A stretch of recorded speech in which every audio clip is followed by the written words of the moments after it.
that the occupation doesn't serve the security of Israel. And we're doing it from our stand as a specialist for military job. We're the military. We know what provides security, and we paid with our time and energy. Some of us paid with their blood in order to keep Israel safe.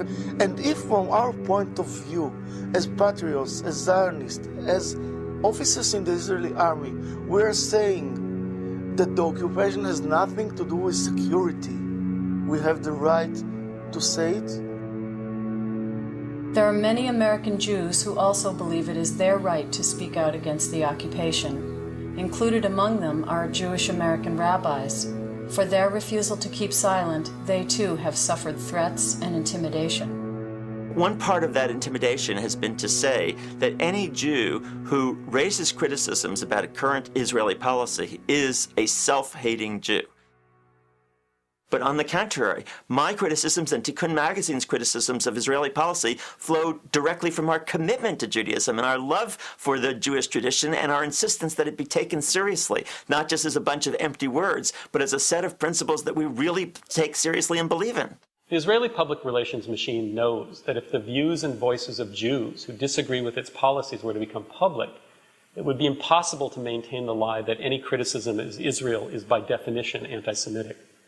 In fact, the accusation of anti-Semitism has been Israel's most effective strategy in silencing dissent, and American journalists in particular have been targets of this tactic.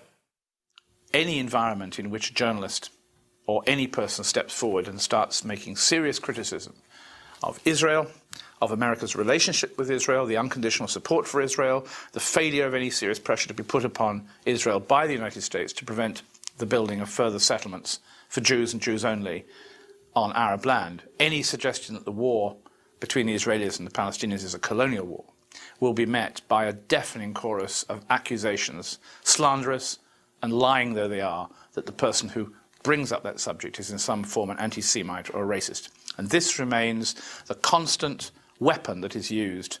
The fact that anti-Semitism is alive and well in the world today makes it all the more important to differentiate between real anti-Semitism that needs to be condemned and opposed in its own right, and its misuse as a PR strategy.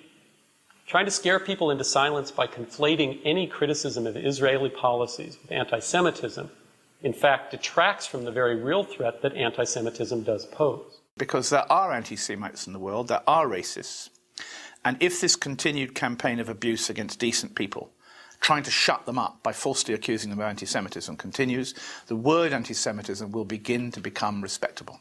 And that is a great danger. And then the really bad guys, and they're around, there are people who want to burn synagogues, just like there are people who want to burn mosques. They'll start coming into their own.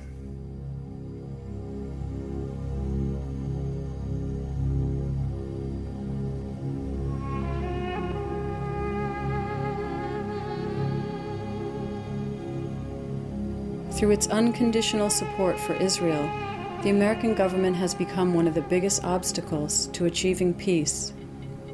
Consequently, the struggle for peace and justice in the Middle East will have to be waged here in the United States. Because the United States has primary responsibility for this. There's nothing either anti-Semitic or being a self-hating Jew in condemning U.S. policies which underlie massive atrocities and have been blocking a peaceful settlement, have led the world pretty close to war several times, nuclear war. These are things that we ought to be concerned about. I mean, what Israel does, it's for them to worry about. What we do is for us to worry about. Americans need to wake up and find out what's happening in their name throughout the world. They have a responsibility. If they pretend to live in a democratic society, which is being eroded in terms of how democratic it is, to find out what your government is supporting, what it's doing overseas in your name with your tax dollars. I mean, people here do not want to send helicopters to attack civilians. You know, if people know what's going on in the occupied territories, they're not going to want to support it. I mean, any more than they support other atrocities that we're responsible for. So you keep it quiet.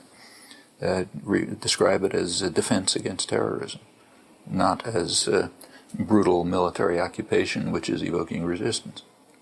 If U.S. policy shifts, the coverage will shift. The occupation doesn't serve security, and if the American public opinion will come to understand this very truth that we believe in, we hope that the administration, that the president will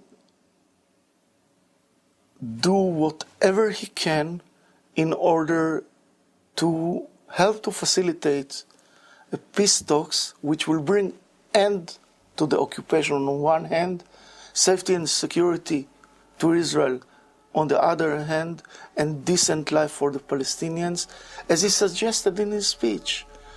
He said it very beautifully, but he's doing nothing about it. The only way that Israel will have peace and security is by making peace with our neighbors. The only way that we will have a safe Israel is by making a just peace with the Palestinians. Their struggle in many ways is a just struggle. What are they struggling? They're struggling for a state. We in Israel have a state. The American people have a state. Why shouldn't the Palestinian people have a state?